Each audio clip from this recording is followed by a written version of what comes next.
Hi, this is Steve Dale with the Dale Law Firm, and today I want to talk about supporting CalFresh beneficiaries during the federal government shutdown.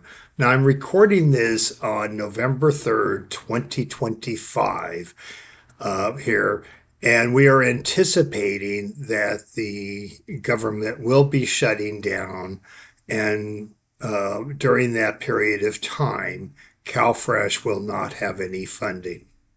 So the federal shutdown may delay or interrupt CalFresh benefits, formerly called SNAP in other states and formerly called food stamps. Recipients may face temporary food access gaps. Families, trustees, and caregivers can help, but must protect eligibility for SSI, SSDI, Medi-Cal, or HUD. So, as of September 30th, 2024, Social Security no longer counts food or groceries as in kind income as long as you provide it to them directly. Food provided directly no longer reduces SSI payments, and the easiest and safest way to provide folks with food is to do it in kind. So, option A is to buy the groceries or prepared meals for the beneficiaries and give it to them directly. Keep receipts and mark it as food only, and avoid giving cash or gift cards to the beneficiary. And with the gift cards, that's true, especially if there's any possibility that gift card could be turned into cash. Option B would be the TrueLink card. And I put up the link so you can check out the TrueLink card itself. It's a trustee control card for grocery purposes. Funds remain owned by the trust. You can block cash withdrawals and other payment apps, especially charities that sometimes can take advantage of the benefits recipients that we serve. And it allows independent shopping safely and gives the beneficiary or their supports some level of autonomy.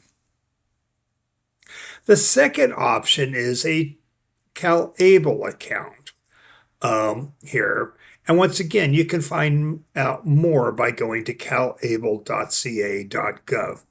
CalAble accounts are available for anybody who's disabled if the disability began before the age of 26.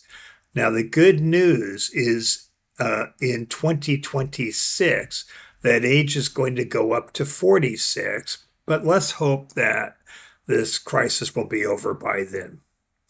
Withdrawals for food are considered qualified disability expenses.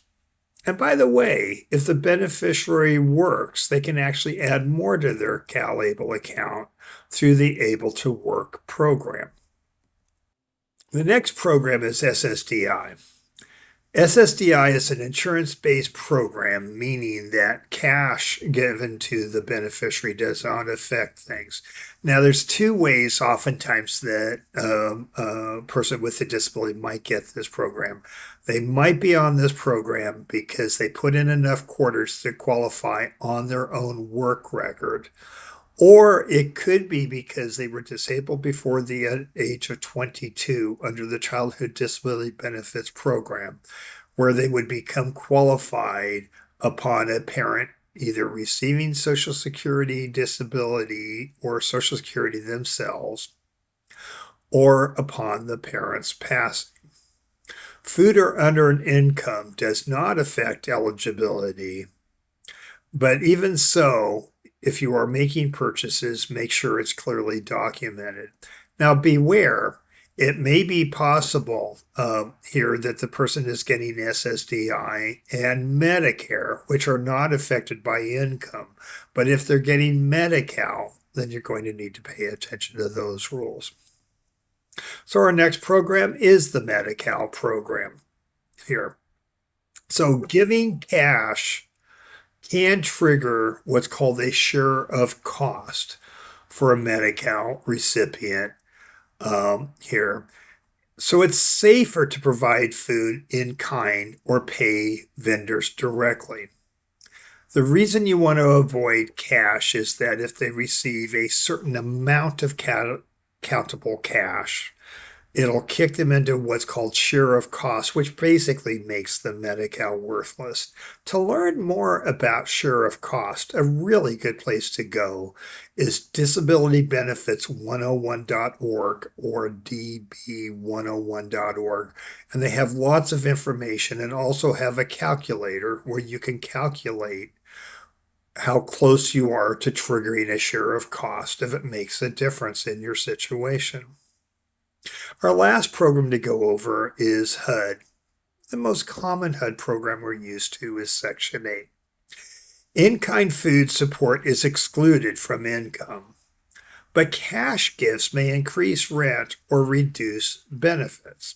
So the best approach, once again, for a HUD recipient is to give them assistance in kind here, meaning giving them the food here directly or through a Trilling card or an ABLE account.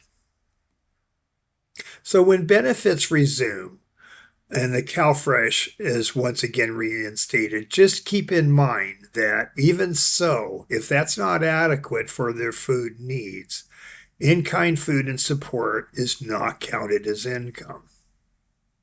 Here we have a link that might be helpful if you want to research more about each of these different topics here. But in summary, providing food directly or via a Trilling card or an ABLE card is probably the safest way to go. Avoid cash and keep transactions food specific. Under SSI, SSDI, Medi-Cal, and HUD, under HOTMA, which is our new set of rules for HUD, in-kind food and support is safest. So, I want to thank you for joining us. And if you're looking at contacting us, you can contact Amy at dalelawfirm.com if you would like to be on our mailing list. And also visit our website, which is dalelawfirm.com, as well as our YouTube channel, which is listed below. Thank you very much, and let's hope this is over soon.